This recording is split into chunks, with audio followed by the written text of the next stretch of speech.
नमस्कार, केमन आছেন सबाई। सौभाग्य प्राप्ति चैनेले आपनादेर सकलके आरो एकबार अनेक अनेक स्वागत। आज आबारो एसेছি आपनादेर सकलेर काछे नतून आरेकटी भिडियो निये, जेखाने आपनादेर साथे किछु कथा आमि शेयर करब। अवश्यई सम्पूर्ण शोनार एबं देखार अनुरोध रइल। भिडियोटी स्किप ना करे शुरू करब। तार आगे अवश्यई बोले राखी बंधुरा, आमार चैनलटिके लाइक करबेन, भालो लागले बंधुदेर साथे शेयर करबेन। এই সংক্রান্ত কোনো জিজ্ঞাসা থাকলে অবশ্যই কমেন্ট বক্সে এসে জিজ্ঞেস করতে পারেন। সাবস্ক্রাইব করে বেল বাটনটা প্রেস করে রাখবেন, যাতে আমি যখনই নতুন কোনো ভিডিও দিই না কেন সেটা সরাসরি আপনাদের কাছে পৌঁছে যায়। তো চলুন বন্ধুরা, ভিডিওটা শুরু করি। আমরা সকলেই কিন্তু বিশেষ করে সনাতন ধর্মের মানুষরা দুবেলায় পুজো অর্চনা করতে প্রচণ্ড পছন্দ করি এবং নানান রকম কারণে নানান রকম পুজো অর্চনা করেও থাকি। এবার অনেক সময় দেখা যায় যে আমাদের পুজোর সময়টি কিন্তু একদম ঠিক না।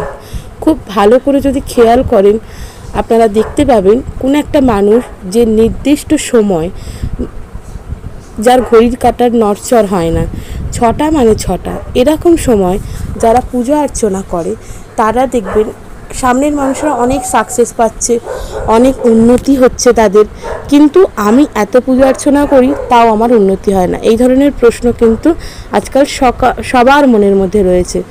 সেই প্রশ্ন থেকে কিভাবে আপনারা ওভারকাম করবেন সেটিই হচ্ছে পুজোর নিয়ম দ্বারা। যে কোনো পুজোই আপনি করুন না কেন, ঘরের নিত্য সেবাই হোক কিংবা মন্দিরে যাওয়াই হোক, চেষ্টা করবেন প্রথম দিন আপনি যে দিন অর্থাৎ প্রথম দিন আপনি যে সময় পুজোটি শুরু করেছিলেন, সকাল ৮টা হতে পারে, সন্ধ্যে ৬টা হতে পারে, মূলত বেশি ঘরেই এই সময়তেই পুজো হয়। চেষ্টা করবেন প্রত্যেক দিন সেই ৮টা এবং ৬টা এরকম সময় পুজো করতে। কারণ আপনি যদি আজকে ধরুন ৭টায় পুজো করছেন, কালকে ৮টায় পুজো করছেন, এই যে আপ অ্যান্ড ডাউনসটা সময়ের হচ্ছে, এটা করে কিন্তু অনেক সময় মনের মতন করে পুজো করার পরেও মনের মতন ফল পাওয়া যায় না। বহু ইচ্ছে আছে যেগুলো পূরণ হয় না।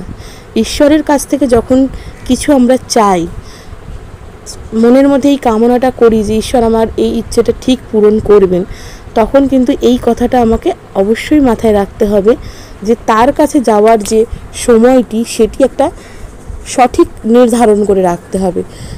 একবার করেই দেখুন, একটা মাস এই জিনিসটা আপনারা করেই দেখুন। কোনো একটা এমন মনোবাঞ্ছা যেটা আপনি চট করে হয়তো আপনার পূরণ হচ্ছে না, একবার এই জিনিসটার সাথে সেটা করে দেখুন।